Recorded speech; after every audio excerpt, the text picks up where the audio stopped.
குட்டிமா தமிழ் டிவி நேயர்களுக்கு வணக்கம். கத்துறது வந்து எதுனா இதுக்கு நம்ம எங்கேயுமே கேட்டுக்கவே மாட்டோம். மைக்ல லைட்ஸ் ஆஃப்னாலே கேட்கணும். லைட்ஸ் ஆஃப் அப்படின்னு கத்துறோம். இதுதான் இவ்வளவு கத்துறான்னு பார்த்தா ஒரு டீசர் 30 செகண்ட்ஸ் தான். அதை முடிச்சுட்டு வரதுக்குள்ள அந்த சட்டை வந்து பார்த்தீங்கன்னா வேற இருக்கு. இவர் வந்து ஆக்சுவலா வந்து இந்த வேலைக்கு இல்லை. இவர் ஒரு ஹீரோ, இவர் ஒரு ஆர்டிஸ்ட். இவர் வந்து நிறைய பெரிய டஃப் காம்படிஷன் பெரிய பெரிய ஹீரோக்கள் கொடுத்துருப்பாரு. தலைவா ஒரு பெரிய ஃபேன் நானே. அந்த உண்மையிலே நீங்க நிறைய சாதனைகள் பண்ணோம். அதாவது 2 மினிட்ஸ்ல 10 சட்டை எப்படி மாத்துறது அப்படின்ற நிறைய விஷயங்கள்லாம் நீங்க பண்ணோம். நிச்சயமா பண்ணுவாரு. Thank you so much. இதுதான் உங்ககிட்ட சொல்லுவாரு. அதுக்காக நான் சொன்னேன். போட்டோ எல்லாம் எடுத்துங்க. எங்க ஆரம்பிக்கிறதுனே தெரியல. இந்த பாய்ஸ் ஹாஸ்டல்ல உட்காந்துருக்க மாதிரி இருக்கு. அதுக்காக ஹீரோயின் இல்லைன்னு நினைச்சுக்காதீங்க. படத்துல வந்து அவங்க இமேஜின் கேரக்டர் பக்கத்துல இருக்காங்க. இங்க இருக்காங்கன்னு தெரியல, வந்திருக்காங்க. ஸோ ஃபர்ஸ்ட் இது மாதிரி சிவி சார் வந்து ஆஃபீஸில் சூதுகவும் 2 அப்படின்னும் போது ஃபர்ஸ்ட் சொன்னது இது பிரதர், அது நல்ல படமாச்சு அப்படின்னு தான் ஃபர்ஸ்ட் சொன்னது. ஏன்னா அந்த நல்ல படத்தை திருப்பி எடுக்கணும் அப்படின்றது தான் என்னோட மைண்டு. அதெல்லாம் நம்ம நடிக்க போறோம் அப்படின்னும் போது இந்த கதையை வந்து சொன்னாங்க. அர்ஜுன் அவரும் சிவி சார் சொல்லும் போது என்னன்னா, இது ஒரு ப்ரீக்வலா ஆரம்பிக்குது, அதுக்கு முன்னாடி ஆரம்பிக்குது, அதுக்கப்புறம் திருப்பி வந்து இப்போ கரண்ட் பீரியடுக்கு வருது அப்படின்னாங்க. ஸோ அந்த ஸ்க்ரீன்ல ரொம்ப பிடிச்சிருந்தது. அதுக்கப்புறம் இது 2 பேரல் ஸ்டோரி. ஸோ இது 2த்தையும் கனெக்ட் பண்ற விஷயம், நான் அதுக்குள்ள வர்றது, நான் வந்து கர்நாடகா அவரோட மீட் பண்றது. ஸோ இது மாதிரி நிறைய இன்ட்ரெஸ்டிங்கான ஒரு லைன் தான் இருந்ததுனால சரி ஓகே பண்ணலாம் அப்படின்னு தான் ஆரம்பிச்சோம். ஸோ இது ஸ்டார்டிங்ல சொல்லிடுறேன். இதுக்கப்புறம் நான் ஒவ்வொருத்தராக வரேன். ஃபர்ஸ்ட் நான் சிவி அவர்கிட்ட ஆரம்பிக்கிறேன். ஏன்னா தமிழ் மூவி இண்டஸ்ட்ரிக்கு வந்து 25 படம் 26 படம்னு சொல்றாரு. இதுல எவ்வளவு டேலண்ட்ஸை வந்து அவர் வந்து இன்ட்ரடியூஸ் பண்ணிட்டு இருக்காரு. ஸ்டார்டிங் ஃப்ரம் பா ரஞ்சித், அதுக்கப்புறம் வந்து நலன் குமாரசாமி, அதுக்கப்புறம் வந்து கார்த்திக் சுப்பராஜ், எவ்வளவு artist. Brother, hats off to you for this. ஏன்னா வந்து நீங்க வந்து ஒரு விஷயம் சொன்னீங்க, நான் நிதி சிக்கல் தடுமாற்றம் அப்படிலாம் சொன்னீங்க. நானே வந்து உங்களை வந்து ஒரு மேடையில பார்த்தேன். நீங்க ரொம்ப கண் கலங்கி பேசுறதுலாம் பார்த்தேன். ஸோ நம்ம ஒரு விஷயத்த ரொம்ப நேசிச்சோன்னா அந்த விஷயம் நம்ம கைவிடாது அப்படின்றது தான் சினிமா. ஸோ நீங்க வந்து உண்மையிலே சினிமா நேசிக்கிறீங்க. அது இன்னொரு ரீசன். நிறைய பேர் சொன்னாங்க சிவியோட படம் பண்ணாத அப்படின்ட்டு. அது எனக்கும் சொன்னாங்க. ஸோ ஆனால் நான் பண்ணது ரொம்ப முக்கியமான காரணம் தான் the love that you show for cinema. ஓகேவா? ஸோ அது உங்களை வந்து நிச்சயமா ஜெயிக்க வைக்கும். அண்ட் என்டர் த டிராகன் பார்த்துருப்போம். ரிட்டர்ன் ஆஃப் த டிராகன் வந்து இந்த படத்துக்கு அப்புறம் அவர் வருவார் அப்படின்றது. ஆனால் டிராகன் தான் அவர். அர்ஜுன் சொன்னது எந்த ஒரு தப்புமே இல்லை, எல்லாம் கரெக்டு தான். So brother, all the best. நிச்சயமா வந்து நீங்க இன்னும் நிறைய படங்கள் பண்ணோம். அடுத்த படம் வந்து நீங்க சொன்னீங்க தர்மம் வெல்லும். நிச்சயமா தர்மம் வெல்லும். இங்க இருக்க எல்லாருக்குமே தெரியும், லைஃப்ல எல்லாருக்குமே பிரச்சனை இருக்கு. ஆனா நம்ம எல்லாரும் போறது எதை நோக்கி? நிச்சயமா தர்மம் ஒரு நாள் வெல்லும் அப்படின்றது தான். நிச்சயமா அது நடக்கும். ஆனா அவ்வளவு சொல்லிட்டு அடுத்த படத்துல இவர் இருப்பாரு அவர் இருப்பாரு, நீங்க நான் இருப்பான்னு சொல்லவே இல்லை. நீங்க அதுல பரவாயில்ல, இட்ஸ் ஓகே. நம்ம வேற எதனா படம் பண்ணிக்கலாம், ஒன்றும் ப்ராப்ளம் இல்லை. So I'm very happy brother, all the best for you. And Thangam cinemas Thangaraj sir, அவர் வந்து இன்னொரு ப்ரொடியூசர். அவர் வந்து ஒரு ஹோட்டல் நடத்திட்டு இருக்காரு. உண்மையிலேயே வந்து நல்ல சாப்பாடு எங்களுக்கு ஷூட்டிங்ல கொடுத்தாரு.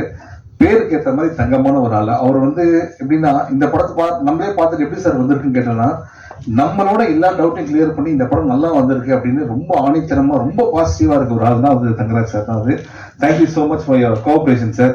கிரேட். இதுக்கப்புறம் நம்ம ஆர்டிஸ்ட் இதுல வந்துடலாம். MS பாஸ்கர் இருக்காரு. அவர் வந்து அப்படிதான் சொல்லவே முடியாது. அவன் எப்படி சொல்றேன்னா, ஹாய் மச்சான், how are you?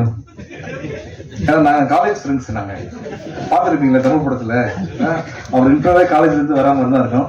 ஆனா இப்ப இருக்காருல்ல, டக்குன்னு காலேஜ் பையனா மாறினா டக்குன்னு மாறிட்டு. அதுதான் வந்து அவருடைய strength. Hats off to you sir, fantastic performance இந்த படத்துல. அடுத்து வந்து சந்திரசேகர் சார். சந்திரசேகர் சார் எப்படின்னா, அவரோட டிராவல், அவரோட லைஃபை வச்சு நம்ம பல படங்கள் பண்ணலாம், பல விஷயங்கள் கத்துக்கலாம். அது நான் வந்து இவர் கூட நடிக்கிறேன் அப்படின்னு எங்க அம்மா வந்து என்னை கூப்பிட்டு இது வரைக்கும் எந்த படத்துக்கும் சொன்னதே இல்லை. அவர் கூட நடிக்கிறேன், ஆமா அவர் நல்லா தமிழ் பேசுவார் இதுதான் வரும் அப்படின்ட்டு. எதுக்கு சொல்றேன் அப்படின்னா, இப்ப கூட நான் ஷூட்டிங்ல பேசியிருந்தான். ஒருத்தலையாகன்னு ஒரு படம் பண்ணியிருக்காங்க. அந்த படம் வந்து படத்தை முடிச்சுட்டாங்க. 2 வருஷமா அந்த படம் ரிலீஸ் ஆகல. ஏன்னா யாருமே வாங்குறது இல்லை. கடைசியில அந்த ப்ரொடியூசரே ரியலைஸ் பண்ணி இந்த படத்தை நம்ம ரிலீஸ் பண்றாரு. ஃபர்ஸ்ட் ஷோ வந்து 10 பேர் தான் இருந்தாங்க. 2வது ஷோ வந்து ஹவுஸ்ஃபுல்லு. அந்த படம் 1 வருஷம் ஓடிச்சு. எவ்வளவு பெரிய விஷயம் பாருங்க, எவ்வளவு பெரிய டிராவல். 45 இயர்ஸ். இன்னைக்கு சொல்றாரு அடுத்த படத்துக்கு எனக்கு சான்ஸ் கொடுங்க, நான் நடிப்பேன் அப்படின்றாருன்னா அப்ப சினிமா அவர் எந்த அளவுக்கு நேசிக்கிறார். அதுதான் ரொம்ப முக்கியம். நம்மளாம் கொஞ்சம் பயங்கர சோம்பேறி. இவங்களெல்லாம் பார்த்து தான் நம்ம கத்துக்க வேண்டியதா இருக்கு. உண்மையில hats off to you sir. And இப்படி இருக்காரு வச்சுங்க, ஃபிட்னஸ்லாம் பயங்கரமான ஃபிட்னஸ். நீங்களே டையை பத்திலாம் பேசுங்க, டை வச்சு ஹேர் ஸ்டைல் மாத்தினா அவரும் ஒரு காலேஜ் ஸ்டூடெண்ட் தான். அந்த கருணாகரன் கொடுத்த பில்டப் தான் எனக்கு ரொம்ப பயமா இருந்தது. என்னன்னா வந்து என் பேச்சை கேட்கறதுக்காக பாண்டிச்சேரியில் எப்படி இருந்ததுன்னு எனக்கு தெரியாது. ஆனா வந்து இதுக்குதான் வந்திருக்காரு. But Karunakaran very very talented artist. எனக்கு எப்படி தெரியும் அப்படின்னா, கலகலப்பு தான் அவரோட ஃபர்ஸ்ட் படம். கலகலப்பு வந்து அவர் சொன்னாரு நம்மளாம் பிஸியா இருக்கணும் அப்படின்ட்டு. நாங்கள் 3 பேர் நாங்கள் கலகலப்புல ஒன்றா இருக்கோம். நானும் யோகி பாபு அண்ட் கருணாகரன். யோகி பாபு சொன்னது என்னன்னா, சரிவா நம்ம வந்து பிஸியா இருக்கணும் அப்படின்ட்டு. இன்னைக்கு அவர் நடிச்ச படத்துக்கு அவரே போய் பார்க்கறது கூட டேட் இல்லை, அந்த அளவுக்கு பிஸியா இருக்காரு. கருணாகரன் அதோட சந்தோஷமான விஷயம்னா 100 படம் முடிச்சிருக்குன்னு சொன்னாரு. So happy. ஃபர்ஸ்ட் படத்துல ஆரம்பிச்சு இது வரைக்கும் நீங்க வந்தது, இன்னும் நீங்க நிறைய பண்ணணும். Very happy, good luck. And team பார்த்தீங்கன்னா அடுத்தது கார்த்திக், இந்த படத்துடைய கேமராமேன், எக்ஸ்ட்ராடனரி டேலண்ட். நீங்க பார்த்த ஷாட்லாம் வந்து ஆக்சுவலாக நிறைய டைம் எடுத்து பண்ணோம், ஆனால் ரெடி, எல்லாத்துக்கும் ரெடி, வெரி வெரி டேலண்டட். நீங்க இன்னும் பண்ண வேண்டியது நிறைய இருக்கு, நிச்சயமா பண்ணுவீங்க. Kavi, great working with you and art director, thank you so much. ஏன்னா எல்லாமே இந்த நீங்க அவர் சொன்னா இந்த சூதுகம் நம்ம சிவி குமார் டீம்னா வந்து எப்படி சாதாரண விஷயம் இல்லை, எல்லாமே கொஞ்சம் பேக்டா இருக்கும். அதுல வந்து எல்லா அட்ஜஸ்ட்மெண்ட் இருந்தால் தான் பண்ண முடியும். அதில் சூப்பராக பண்ணியிருக்கீங்க. அண்ட் அஸ்வின், உங்களை வந்து இதான் ஃபர்ஸ்ட் டைம் மீட் பண்ணுறேன். ஏன்னா ரொம்ப டேமேஜாக எதாவது சீன் இருந்தால் முடிஞ்சிருச்சுலாம். அடுத்தது வந்து அருள்தாஸ் சார், இந்த படத்தில் ஒன்று பண்ணியிருக்காரு, டாக்டர் கேரக்டர், எக்ஸ்ட்ராடனரி ஹியூமர். அதாவது அவர் சீரியஸாக தான் பார்த்துருப்போம், அவர் சொன்னால் ஹியூமர். ஆக்சுவலாக அது கிடையவே கிடையாது. அவருக்குள்ள ஒரு ஹியூமர், ஒரு ஜாலியான ஒரு கேரக்டர் இருக்காரு. நீங்கள் இன்னும் நிறைய காமெடி படங்கள் பண்ணணும்னு தான் எனக்கு ஆசை. நம்மளே நிறைய பண்ணுவோம் நிச்சயமா, அது காட்ஸ் கிரேஸ். அதுக்கப்புறம் Yogaraj sir, thank you so much for all the help in இது ஷூட்டிங்கில்.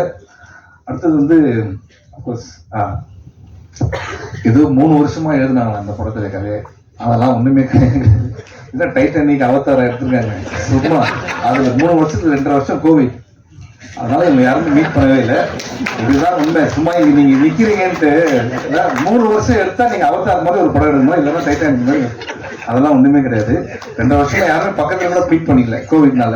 ஓகே, அதுதான் இந்த படத்துடைய ஒரு விஷயம். ஆனா வந்து இந்த லைன் வந்து நலன் குமாரசாமி அவர் வந்து இப்ப நம்ம சொல்லிதான் ஆகணும்.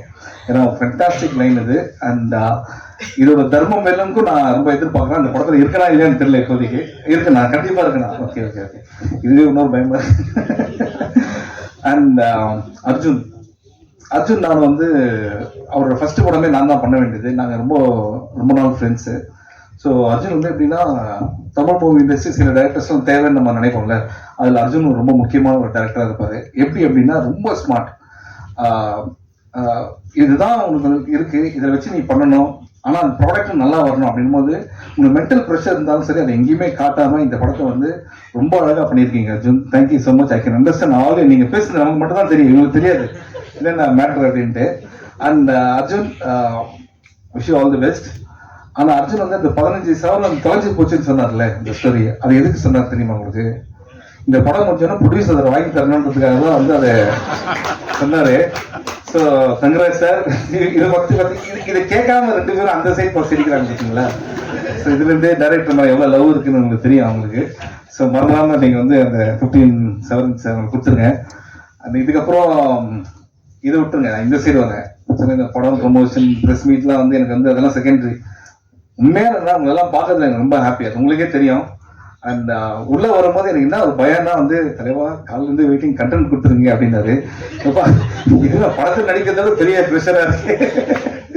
நம்ம இன்னைக்கு வந்து யோசிச்சு பேசியிருக்கோம், இன்னைக்கு நம்ம எழுதி பேசியிருக்கோம், இப்படிதான் பேசிதான் லைஃபே ஓடிட்டு இருக்கு. அதனால வந்து இந்த கண்டென்ட்லாம் விட்டுருங்க.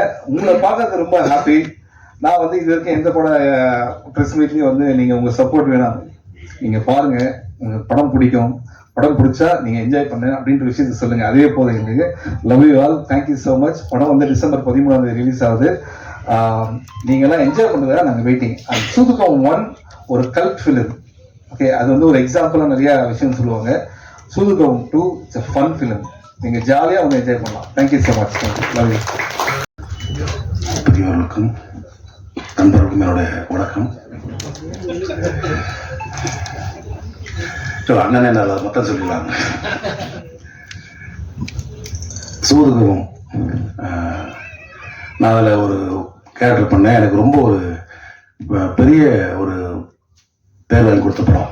ஒரு ஒரு வில்லனா நெகட்டிவ் கேரக்டர் பண்ணிட்டு இருந்தப்போ ஒரு ஹியூமரை பண்ண முடியும் அப்படின்னு ஒரு தெரிய வச்ச படம். இந்த நேரத்தில் நலன் நம்ம வந்து ஞாபகப்படுத்திக்கிறேன். நலன் குமாரசாமி, விஜய் சேதுபதி அவங்களாம் சேர்ந்து ஒரு பெரிய ஹிட்டு கொடுத்தாங்க சூதுகம். அதனோட இன்னொரு வெர்ஷன் பார்ட் 2, ஆனால் அது வந்து வேற ஜானர். இதையும் வந்து சிவகுமார் சாரும் உடன் சேர்ந்து தங்கராசனும் தயாரிச்சிருக்காங்க. இந்த படம் அதே மாதிரி ஃபுல் ஃபன்னாக ஒரு ஹியூமராக இருக்கும். ஏன்னா வந்து நீங்கள் இந்த டீச்சர் பார்த்துருப்பீங்க, தெரிஞ்சிருக்கும். அதே மாதிரி சிவா சார் காமெடியில் வந்து சொல்லவே வேணாம். நிறைய இந்த படத்தை full and full out note ஃபுல்லாகவே காமெடி தான், வேறு எதுக்குமே வேலையே இல்லை. இந்த நேரத்தில் வந்து பார்த்தீங்கன்னா சிவகுமார் சாரை பற்றி நிறையா சொல்லணும். ஏன்னா வந்து இப்போ சூதுகுவம் எடுத்துட்டு அவருடைய பார்ட் 2 எடுத்திருக்காரு. நிறைய புதுமுக இயக்குநர்கள், நடிகர்களை அறிமுகப்படுத்திருக்காரு தமிழ் சினிமாவுக்கு. எப்படி சொல்லணும்னா, ஒரு 90 காலகட்டங்களில் ஒரு ஆவத்தூர் பிலிம்ஸுக்கு வந்து எப்படி திரைப்பட கல்லூரி மாணவர்களுக்கு வந்து ஒரு பெரிய ஒரு கேட்டாக இருந்துச்சோ, அதே மாதிரி 2000s பார்த்தீங்கன்னா ஷார்ட் ஃபிலிம்ஸ் பண்ண இயக்குனர் நிறைய பேரை வந்து புது புது கண்டென்ட்டோட டைரக்டராக இருக்கிறது வந்து குமார் சார் தான். ஏன்னா வந்து நீங்கள் சில படங்கள்லாம் வந்து ஸ்கிரிப்டாக படித்தாலுமே புரியாது, கதையை சொன்னாலுமே புரியாது, ஸ்க்ரீனில் எடுத்து பார்த்தா தான் தெரியும். அந்த மாதிரி படங்கள் தான் நிறைய எடுத்திருக்காரு. நீங்கள் பீஸாலாம் சொன்னால் புரியாது, சூதுகும்லாம் அதே மாதிரி பார்ட் 1 சொன்னால் புரியாது. ஆனால் அதை புரிஞ்சுக்கிட்டு அந்த டைரக்டருக்கு வாய்ப்பு கொடுத்து மிகப்பெரிய ஒரு ட்ரெண்ட் செட்டர் ஏற்படுத்தின ஒரு தயாரிப்பாளர். அதே மாதிரி இன்னமும் நிறைய அதே மாதிரி நீங்கள் பார்த்தீங்கன்னா தெரியும், எடிட்டர் ஆகட்டும், ஆர்ட் டைரக்டர் ஆகட்டும், கேமராமேன் ஆகட்டும், வரக்கூடிய இளைய தலைமுறைக்கு நிறைய வாய்ப்பு கொடுத்துட்டே இருக்காரு.